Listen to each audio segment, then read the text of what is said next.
Welcome to Kenton's videos. Enjoy the video. You start with Essentials. Confirm you need Windows 11 Pro, sign into your Microsoft account, and back up any unsaved work. Once ready, open Settings and navigate to System then Activation. This is where keys are entered and licenses verified. Make sure your device meets activation checks so the key applies, otherwise you'll waste time.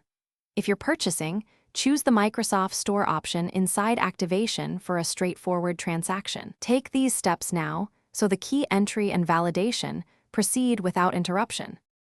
Next, obtain a valid 25-character product key from Microsoft or an authorized reseller. Avoid unknown sellers to prevent invalid or blocked keys. Once you have the key, click Change Product Key in Activation, type it exactly with hyphens, and press Activate.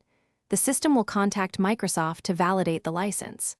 If activation stalls, check Internet, sign in to the same Microsoft account used for purchase, and retry. These steps combine precise input with online validation to bind the license to your device.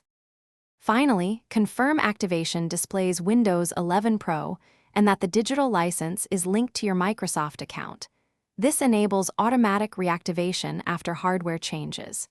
If you get an error code, run the activation troubleshooter first, then note the code and contact Microsoft support if needed.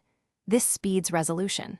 Make sure to save your purchase receipt and key in a secure place. One key troubleshooting tip: disconnect VPNs or proxies during activation because network routing can block the validation handle.